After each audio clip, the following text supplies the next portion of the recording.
When you mention subliminal messaging, Mhm. in what way are you using subliminal messaging, and how is that helping your patients? So if you tell the brain to do something 9 out of 10 times with the addictive personality, they're not going to do it. We're just not going to do it. And we will fight against it. So change has to come, pen, change has to come from directly into the subconscious brain. So subliminal messages and NLP is planted messages, patterning, self-dialogue into the subconscious brain without the patient know that we're doing it. So Sorry, you can NLP plant word. being neuro-linguistic programming. Yes, neuro-linguistic programming. So we're teaching you a different language, but we're also putting stuff in the subconscious brain that you don't hear or see. So for instance, new patient calls on Friday, passes the assessment, because you have to pass an assessment to come here. We just don't take you, and starts Monday. My researchers, I'll be researching the hell out of him over weekend. And on Sunday night, we'll all get together on a meeting. And this is typically how it goes. Okay, so blah, blah, age 51, loves the Dallas Cowboys, has two daughters that actively horse ride, doing events and stuff. Wife's such and such a thing. She's a nurse. And we get all this information and we put it into action. So when he pulls into the car park outside, when he gets out, he won't see it, but there'll be a lodged empty can of something with the Dallas Cowboys on it in a hedge. So that if you were looking for it, you'd see it. But if you wasn't looking for it, then we'd cone the car park off. So he has one place to park that's free, that starts the subliminal messaging. When he comes to the door, one of my girls will open the door wearing a Dallas Cowboys shirt or a hat or a watch, anything to do with the Cowboys. When he sits down, and even if I'm ready, we sit them down in the waiting room, and on the big screen in front of them is 1990s Super Bowl Cowboys winning the Super Bowl. Now he has no idea. He just feels comfortable. He's like, oh, I kind of like this place. And another girl will come out and mention, oh, I used to be a nurse. Oh, my wife's a nurse. So I'm making all these connectors. So by the time he gets into the room with me or one of the other doctors here, his boundaries are down. He's already friends.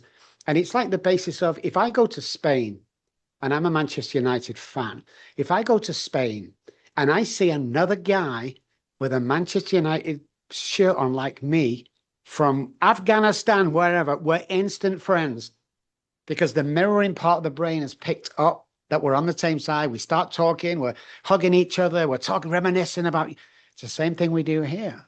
Now, until the patient finishes, we can tell them, but we can't tell them, and we carry on with that so that we can dump into the subconscious brain and pull all that stuff out before we start working with them. The reason why nobody's woke up laughing after sleep is lack of oxygen. So when we wake up, we have little oxygen in our body, because between the hours of 2 and 5 on a normal circadian sleep pattern is when the body is its lowest. It's also when most people die of natural causes, because the body has no defense when we're in that sleep. So when we wake up, the subconscious brain wakes us up. This is our studies, guys, okay? This guy hates oxygen and it loves hypoxic. So what happens is we need to get rid of this guy. So we have a thing in the morning, a routine that gets rid of this guy and introduces the conscious brain with plenty of oxygen, certain routines that we do. So when we get up, this guy's running the day. But you see the subconscious bad guy, the nasty guy that wants to take you back to all the stuff that bad happened to you, it's doing this in the background. Anything it can grab hold of and take charge of the brain, it will do. The smallest thing, just anything. So when people come and go, oh, Dr. Rob, I had a bad day. Was it really a bad day, or was it 5 minutes you strung out all day? It's always the 5 minutes you strung out all day, because you can't let that subconscious brain take charge when you've not done your work, because it will ruin your day and become a working part of the mind. I've definitely been guilty of that. So how do you take control back from the subconscious? So it's really simple, guys, and it's that simple. You're going to laugh, guys. Is you stop. When you bang your foot here, you nudge there, you go into work, the coffee's not on, stop. Start my day now. And I've done this at 6 p.m. at nighttime. I'm going to start my day now and wear a rubber band.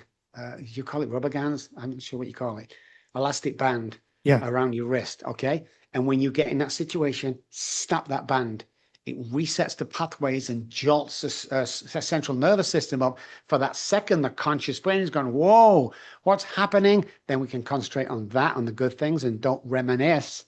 Because once we start reminiscing or dreaming about all the bad stuff, then we live there. We cannot live there today. We have to live in the now. Subconscious brain, yesterday, fear of the future. Conscious brain, now, at whatever time it is when this goes up. Right now is when I'm enjoying and living life.